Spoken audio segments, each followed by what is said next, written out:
8월 부동산 전망 반드시 절대적 매수하세요 라고 말씀을 드렸습니다.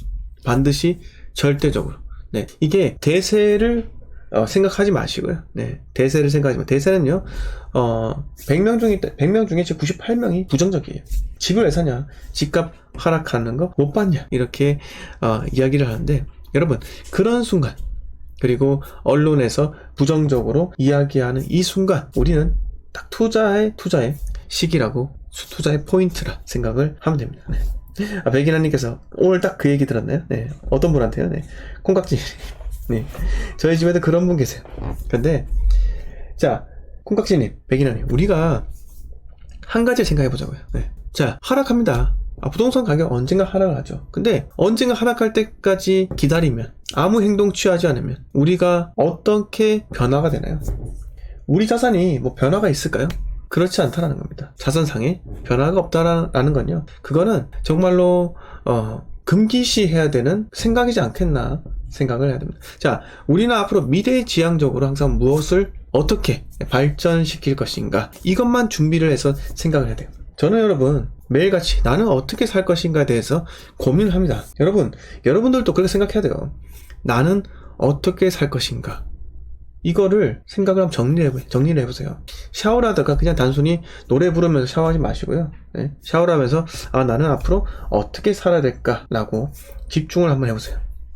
떠오릅니다. 네. 저는요, 이렇게 저의 미래에 대해서 구상을 하고 앞으로 어떻게 살아갈 것인가, 내가 이번 투자 성공, 즉 매수를 하고 매도하는 성공의 과정을 거친다면 나는 무엇을 앞으로 할 것인가? 과연 또 아파트로만 나가는 게 맞는 것인가? 아니면 이거 투자금 중에 익절한 이 자금들 중에서 일부는 뭐 예를 들어서 거의 실패하지 않을 확률의 부동산 임대 사업 있잖아요. 네, 특히 내가 소유하지 않고 임대를 하는 고시텔 뭐 이런 거나, 아니면은 나의 노고가 거의 들어가지 않는 스터디 카페를 이렇게 할 것인가를 제가 고민합니다. 저도. 네. 즉 제가 말씀드렸잖아요. 어느 순간부터는 제가 여러분들 제시한 그 순자산의 규모는요 15억입니다. 15억을 딱 돌파를 하는 순간부터 자산의 포트폴리오 한번 바꿔볼 필요가 있는 거예요. 아파트 투자할 것인가, 아니면 이제는 아파트와 다른 것들을 병행할 수 있을까, 이런 것들을 한번 생각을 해볼 필요가 있는데, 물론 여러분, 저는요 지금 이 컨텐츠로 여러분들에게 인사를 드리고 있기 때문에 이 컨텐츠를 어떻게 하면 확장을 할 것인가, 이 생각도 부지런히 합니다. 자, 매일같이 제가 똑같은 이야기 한다 해가지고 막 악플 다시는 분 계세요. 착한 님이신가? 네. 하여튼 그거는 제가 앞으로 제 방송에서 사라지게 만들었습니다. 왜 그렇게 하냐? 네. 제가 여러분 맨날 똑같은 이야기 한다고 생각할 수 있어요. 근데 똑같은 이야기에 여러분들이 몸에 체득하고 그거를 실행으로 받아들이기까지는요, 세뇌라는 엄청나게 이 힘든 과정이 필요한 거예요. 엄청납니다. 필요해요. 근데 제가 백날 이야기해봤죠. 여러분, 집값이 언제 오릅니까? 네? 또 집값이 언제 떨어집니까? 네? 사람들이 집을 왜 삽니까? 사람들이 집을 사는 본질적 이유는요, 이런 것도 이야기하면 맨날 까먹는다라는 거예요. 왜? 내 머릿속에 그 자아하고 주선생이 이야기하는 그런 주선생의 철학과는 상충된다라는 겁니다. 그렇기 때문에 집값이 왜 올라가요? 금리가 떨어져서요, 뭐 경제가 좋아져서, 이런 게 아니라고요. 이런 게 중요한 게 아니고, 이런 게 본질적인 게 아니라는 겁니다. 자, 그래서 저한테 무언가를 욕하고 뭐 굳이 시간 짬짬이 내가지고 그 악플을 달 바에는요, 그냥 본인이 제 방송 보지 마시고 그냥 알아서 공부하면 안 되겠습니까? 네, 알아서 공부하세요. 어차피 지금 댓글로 적어도 보이지도 않습니다. 왜? 삭제를 시켰으니까요. 숨김 처리를 했습니다. 자, 장은성님께서 안녕하세요. 개그맨처럼 재밌어 시청합니다. 아유, 감사드립니다. 개그맨처럼 재밌나요? 네. 부동산 가지고 이 정도로 이야기할 수 있는 이런 유튜버는 또 없다고 볼 수도 있겠죠. 네. 자, 백인아님께서 오늘 수성구 CG 사시는 분께 대구 투자에 대해 훈수를 두시더라고요. CG 사시는 분이 대구 투자에 대해서 훈수를 두었다고요. 동구 투자한다고 하니까 곧 죽어도 수성구만 살 길이라 하시더라고요. 그 말이랑 강남 부동산만 절대적입니다 라고 하는 거랑 뭔 차이죠? 네. 자, 과거에 여러분 왕실, 궁정과 경복궁이죠. 경복궁과 지근거리에 있는 주택을 사라 라는 말이 있었대요.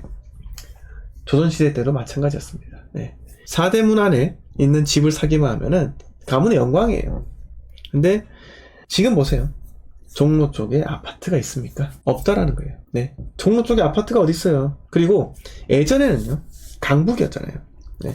모든 학군의 중심이 강북이었습니다. 그런데 강남이 개발되면서 그게 이동을 하잖아요. 이동을요. 자, 강남의 집값이 오른 이유가 뭐예요? 백인환님. 강남의 집값, 즉 우리 지금을 생각하잖아요. 예를 들어서 서울이 지금 강남이 있잖아요. 네, 대장이. 근데 그 아래, 네, 저기 한 직선 거리로 한 15km 정도, 20km 정도 떨어진 그곳, 대략적으로 한 어디로 보면 될까요? 과천으로 볼까요? 과천? 아니면 저기 15km? 어디를 생각할까요? 하여튼 15km 떨어진 곳에 신도시가 생겼습니다. 그 신도시가 어떻게 하면 오르겠습니까? 그게 똑같은 거예요. 학군은요, 단기간에 발달이 안 됩니다. 예. 일부러 강북에 있는 학교를 옮겨라라고 강직상까지 조치까지 취하면서 인구를 이동시켰던 거예요. 공무원들도 옮기고요. 즉, 그 도시가 집값이 오르려면요, 결국은 사람들이 모여 살아야 됩니다. 네. 사람들이 모여 살아야 돼요. 맞습니까? 사람들이 모여 살려면요, 왜 모여 살게 될까요? 아무것도 없던 게 주택과 상가와 건물들이 들어서면서 도시화가 되었을 때, 도시 형태로 되었을 때 사람들은 주거 만족도가 높아지겠구나 라고 생각하고 들어갑니다. 자, 사람들이 진입을 한다라는 것은요, 집값의 가격이 오른다는 것과 동일합니다. 왜? 주택은 한정적이기 때문에 그렇습니다. 자, 강북의 그 오밀조밀, 빌라 주택 다 섞여 있잖아요. 그런 가운데서 사람들이 빽빽한 환경, 시장터 같은 그런 환경만 거주하다가 강남과 같이 네모 반듯한 구획 정리된 그런 신도시에 사니까 여러분, 사람들이 계속 몰려 들어가는 거예요. 자, 이게 뭐다? 예전에는요, 강북에 있으면 강남 보고 저 집값 오르지 않는 동네 가지마 이렇게 이야기했을 거예요. 분명히 강남 그거 옛날에 논하고 밭하고 소 키우던 데야 거기, 이렇게 이야기한다는 거니까요. 네, 이렇게 이야기합니다. 그런데 대구도 마찬가지입니다. 대구 동구요? 동대구역 주변 유흥가예요. 다 알잖아요. 네. 유흥가인데 동대구에 그렇게 낙후되었는데, 제가 옛날에 여러분 TMO로 아세요? TMO. 제가 서울에서 제가 군 생활을 했었는데, 그때 이제 TMO를 타고 대구까지 내려왔습니다. 네. 대구까지 KTX 타고 내려와서 거기서 버스 타고 또 제가 사는 그 지역으로 가곤 했었는데, 그때 정말, 그리고 제가 어릴 때부터 동대구요, 특히 동부터미널 있죠? 네. 그 버스를 타고 많이 왔다 갔다 했다는 거예요. 그때 정말로 최악이었습니다. 지금은요, 동대구역 바로 옆으로 버스터미널이 옮겨서 그렇죠. 예전에는요, 동대구역에서 한참 걸어서 위로 올라갔어야 돼요.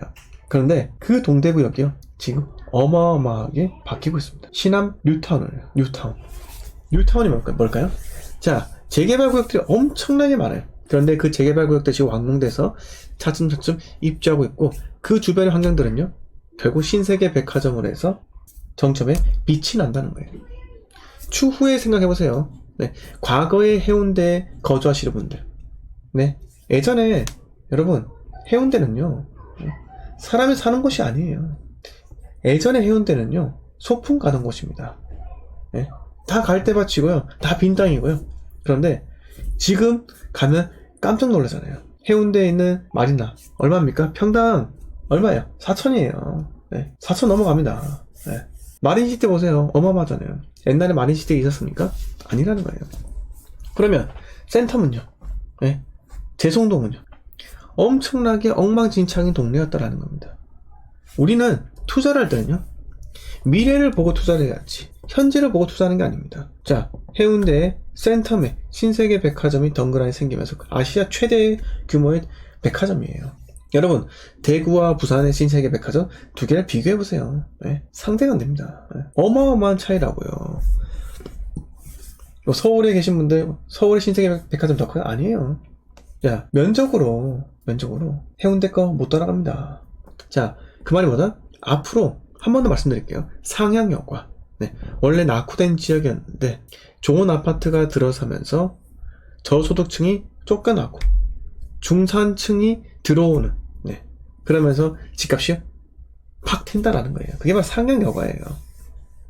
저소득층 이 밀집되어 있는 지역이 재개발로 인해서 건물들이 들어서고 거기에 중산층이 들어오면서 평균 소득이 높아지면서 네, 좋은 지역으로 탈바꿈하는 게 바로 상향 효과라고요. 투자에서 가장 기본적인 공식입니다. 네, 근데 이걸 가지고 무시한다? 수성구 네, 시지 거주하신 분이요. 아니 그렇게 좋은 곳을 알면은 시지에 왜 매수를 했나요? 네, 안 그렇습니까? 그렇게 입지 하시면은 본인은 시지에 왜 거주합니까? 아니잖아요. 네. 본인도 시지에 거주할 게 아니라 시지에서 만촌에서 범어동, 범어사동으로 이사를 해갔어야죠. 안 했잖아요. 네. 즉 제가 드리고 싶은 말씀은요, 투자는 좋은 것을 사는 게 아니다 라는 겁니다. 여러분, 이거는 진짜 제가 오늘 한 말 있죠. 네. 투자는 좋은 것을 사는 게 아닙니다. 네. 주식 투자, 삼성전자 사는 게 투자가 아니라고요. 네. 삼성전자 매월 100만원씩 모으기요? 왜 합니까? 예? 여러분들 끈기와 그 열정과 집착과 그런 집념을 보여주고 싶어서요? 예? 좋은 것을 사는 게 투자가 아니라고요. 앞으로 발전할 곳에, 네, 진보할 곳에 투자하는 게 바로 투자겠죠. 매수하는 게 투자겠죠.